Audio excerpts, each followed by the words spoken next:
वेदास्तथा स्मृतिगिरो यमचिन्त्य शक्तिं सृष्टिस्थितिप्रलयकारणमामनन्ति तं श्यामसुन्दरमभिक्रियमात्ममूर्तिं सर्वेश्वरं प्रणतिमात्रवशं भजामः। अज्ञाननिरधिरुपैति यया विशोषं भक्तिः परापि भजते परिपोषमुच्चैः तत्त्वं परं स्फुरति दुर्गममप्यजस्रं साद्गुण्यभृत्स्वरचितां प्रणमामि गीतां। नारायणं नमस्कृत्य नरं चैव नरोत्तमं देवीं सरस्वतीं व्यासं ततो जयमुदीरयेत्। हरे कृष्ण कृष्ण कृष्ण हरे हरे, हरे राम राम राम हरे हरे। गीता मंजरी का यह 247वां अंक है। नवम अध्याय के तीसरे श्लोक तक में हम लोगों ने राजविद्या, राजगुह्य, सर्वोत्तम रूप से पवित्र करने वाले साधन के विषय में श्रवण किया। अब इस प्रकार के साधन अर्थात भक्ति योग, इसमें प्रवृत्त होने के लिए जिस प्रकार के एक ज्ञान की आवश्यकता है, उस ज्ञान को भगवान दे रहे हैं। 7वें अध्याय में भी ऐसा कहा गया है, क्योंकि वहाँ भी विषय यही आरंभ हुआ था, भजन अनन्य मनसा वाला। और यहाँ पुनः बीच में अन्य साधनों का वर्णन करने के बाद पुनः उसको कहा जा रहा है।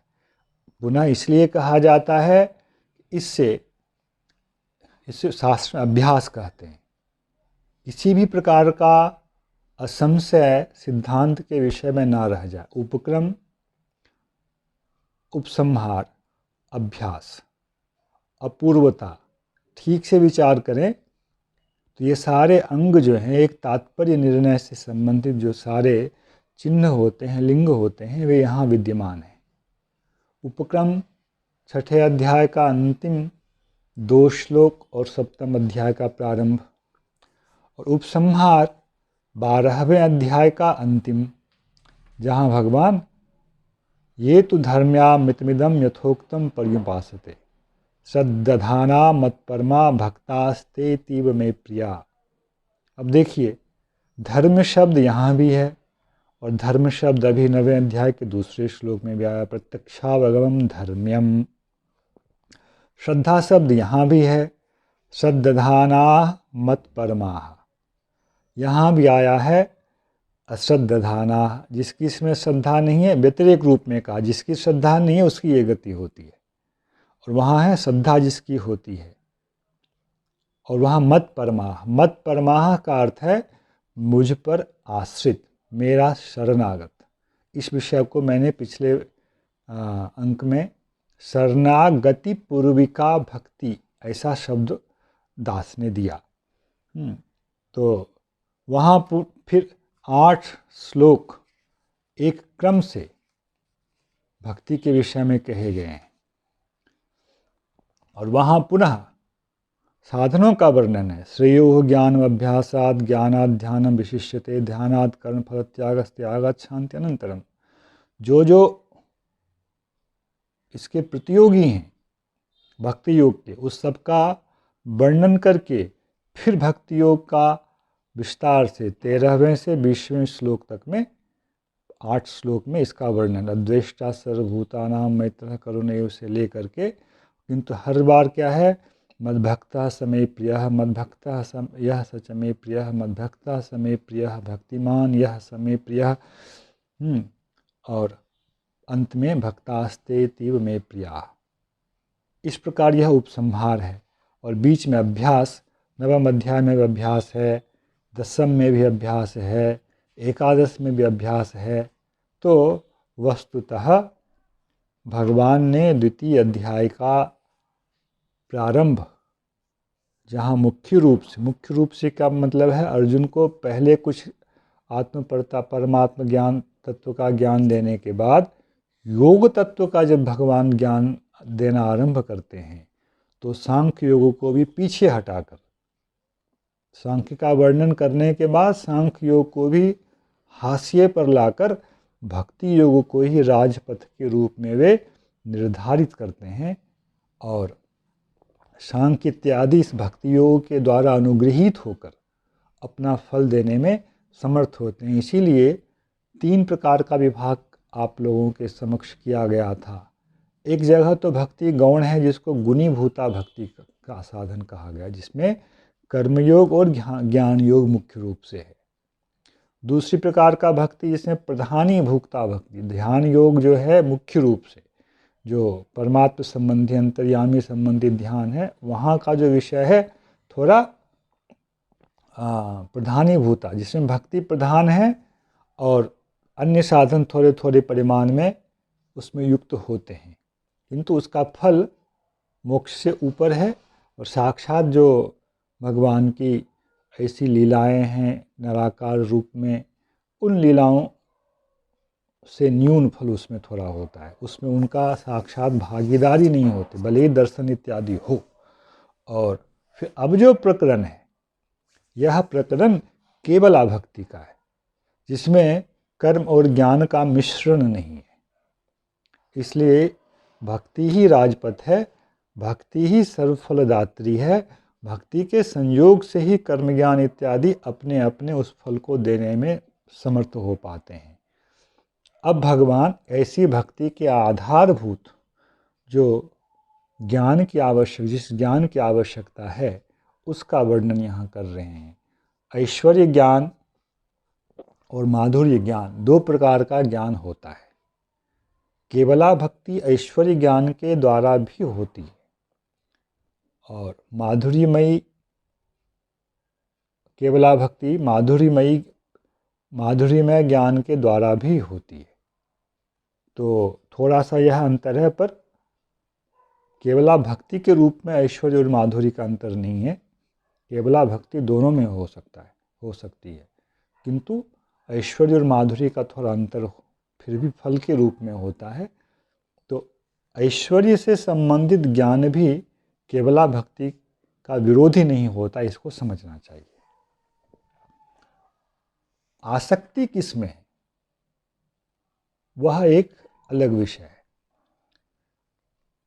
यहाँ भगवान चौथे श्लोक में कह रहे हैं, मया ततमिदं सर्वं जगदव्यक्तमूर्तिना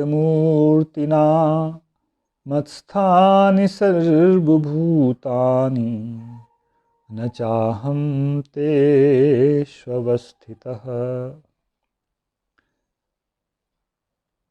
मया इदं सर्वं जगत अव्यक्त मूर्तिना मया ततम व्याप्तम।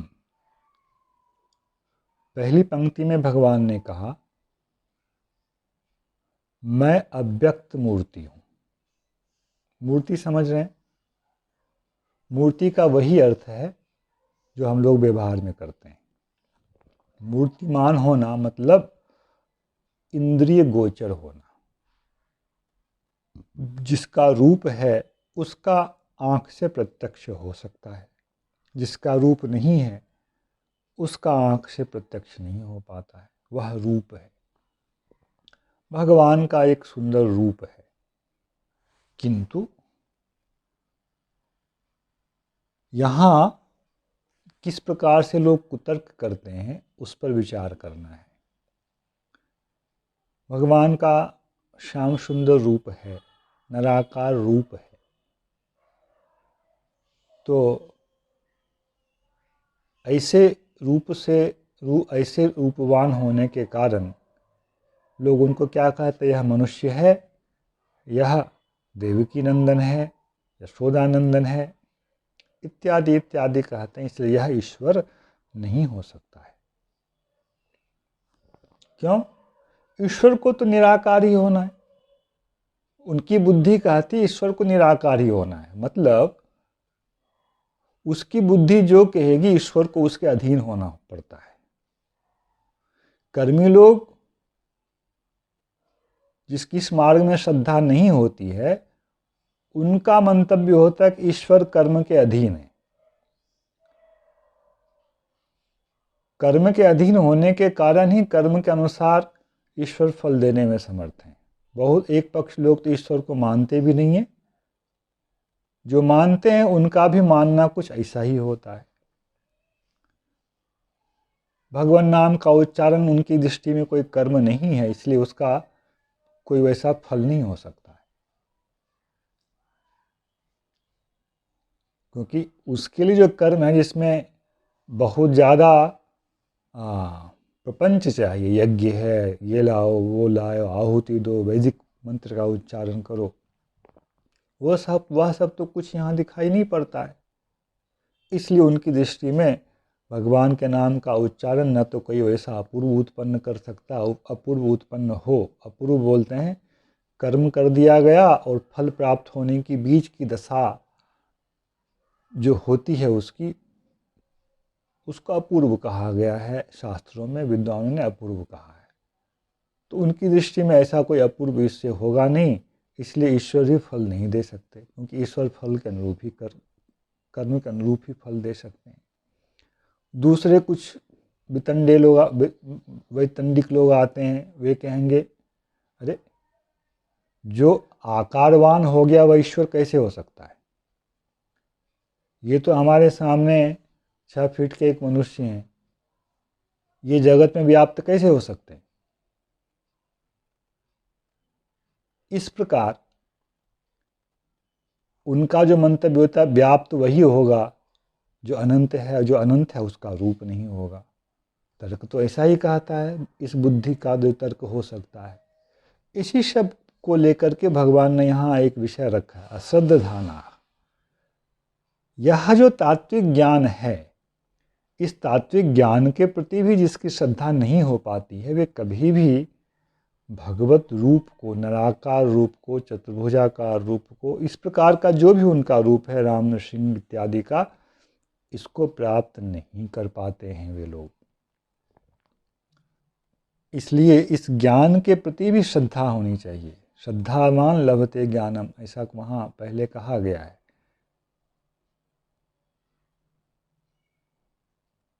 पहले तो इस ज्ञान के प्रति श्रद्धा हो, और फिर श्रद्धापूर्वक इस ज्ञान के अनुरूप साधन करते रहने पर फिर वह अनुभूति के रूप में हमें उपलब्ध होता है भगवत कृपा से। यही साधन का मार्ग है। तो भगवान यहाँ क्या कर रहे हैं? मैं अव्यक्त मूर्ति हूँ। यद्यपि मैं अभी रणक्षेत्र में इन सभी लोगों के सामने उपस्थित हूँ और ये लोग मुझे देख रहे हैं, क्योंकि मेरी एक मूर्ति है। मेरा एक स्थूल रूप दिखाई पड़ रहा है, किंतु ऐसा होने पर भी यद्यपि मैं इंद्रियों के द्वारा अभी गृहीत हो पा रहा हूँ, किंतु मैं हूँ अव्यक्त। विरोधाभास है। आप इंद्रिय द्वारा गृहीत हो रहे हैं तो आप अव्यक्त कैसे हो सकते हैं? अव्यक्त उसको कहा जाएगा जिससे इंद्रियां ग्रहण नहीं कर पाती हैं। आपको तो छुआ जा सकता है, आपको देखा जा सकता है, तो आप अव्यक्त कैसे हुए? यही शास्त्र का विषय है। अव्यक्त हैं भगवान, उनकी मूर्ति अव्यक्त है। वह जो व्यक्ति उस समय है, वह भगवान की स्वेच्छामयी व्यक्ति है। अभिव्यक्ति, व्यक्ति मतलब अभिव्यक्ति समझेंगे। अव्यक्ति मतलब जो अभिव्यक्त नहीं हुआ, हो सकता है। तो भगवान बोल रहे हैं मैं अव्यक्त ही हूँ।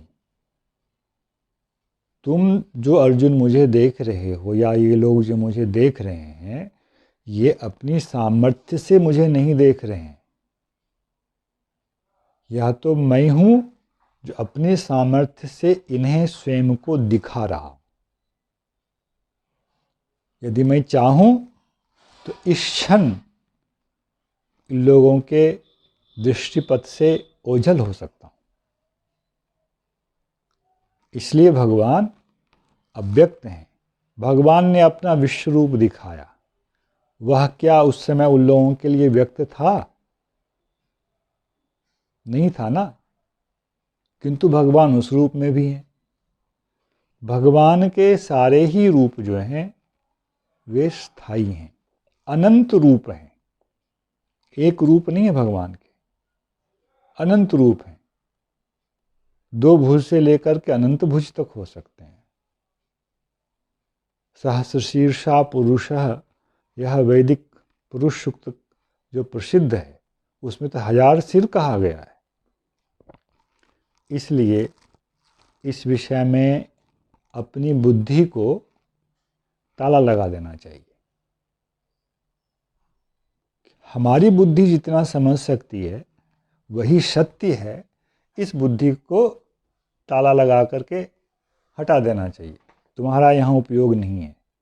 जैसा तुम शास्त्र के द्वारा सुन रहे हो वैसा ही तुम्हें ग्रहण करना चाहिए। तो अव्यक्त मूर्ति भगवान है। भगवान अपने आप को अव्यक्त मूर्ति बोल रहे हैं। बोले मैं मया ततम इदम सर्वम, यह जगत मेरे द्वारा व्याप्त है। यह विरोधाभास हो गया। मूर्ति उसको कहते हैं जो क्रियावान है। न्याय शास्त्र में जिसमें क्रिया हो सकती है उसको मूर्ति कहा गया है। कोई स्थूल जिसका आकार है जो उसमें क्रिया हो सकती है, और जो विभू है, सर्वत्र विद्यमान है, उसमें क्रिया नहीं हो सकती। आकाश में क्रिया नहीं होती है। आकाश चलता है क्या? वायु चलती है। अग्नि में क्रिया है, जल में क्रिया है, पृथ्वी में क्रिया है, आकाश में कोई क्रिया नहीं है। इसलिए तर्कशास्त्र में आकाश को विभू माना गया। सर्वव्यापक है किंतु वह क्रियाहीन है। यह तो तर्कशास्त्र है, किंतु भगवान क्या कह रहे हैं? मैं अव्यक्त मूर्ति भी हूँ और जगत में व्याप्त भी हूँ।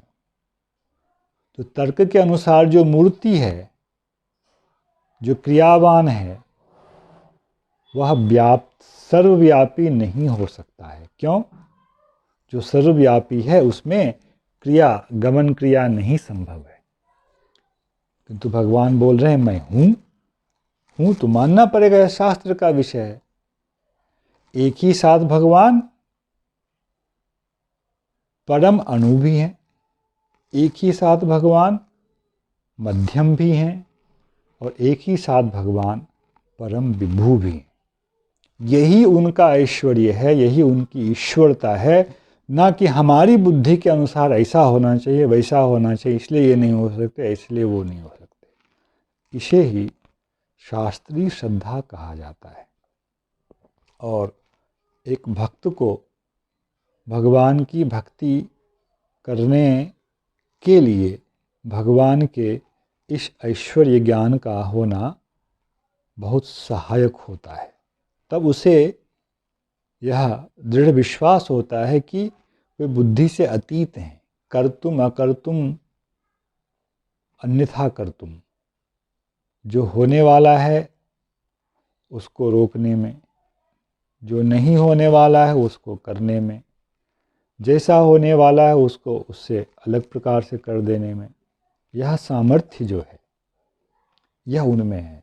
यही कर्तुम अकृतुम का मतलब आप लोग भाग्य से नहीं जोड़ें कि उसके जीवन में यह होने वाला है, भगवान ने उसको हटा दिया। वह तो संभव है, बहुत छोटी सी बात है। यहाँ कर्तुम अकृतुम का अर्थ क्या है? यहाँ है जो विभू है वह अणु नहीं हो सकता है। वह मध्यम नहीं हो सकता है, जो मध्यम है वह विभू नहीं हो सकता। किंतु भगवान ऐसे हैं, वे एक ही साथ अणु भी हैं, परम अणु हैं। आत्मा अणु है, परमात्मा तो परम अणु है। वे मध्यम भी हैं और वे परम विभू भी हैं। यही मया ततम इदम सर्वम जगद अव्यक्त मूर्तिना। अव्यक्त मूर्ति, इंद्रियातीत रूप वाला मैं इस संपूर्ण जगत में व्याप्त हूँ, यह पहला ऐश्वर्य ज्ञान भगवान ने दिया। कैसे व्याप्त हूँ? विश्व रूप में भगवान ने इसका दर्शन अर्जुन को कराया। जय श्री कृष्ण। हरे कृष्ण कृष्ण कृष्ण हरे हरे, हरे राम राम राम हरे हरे।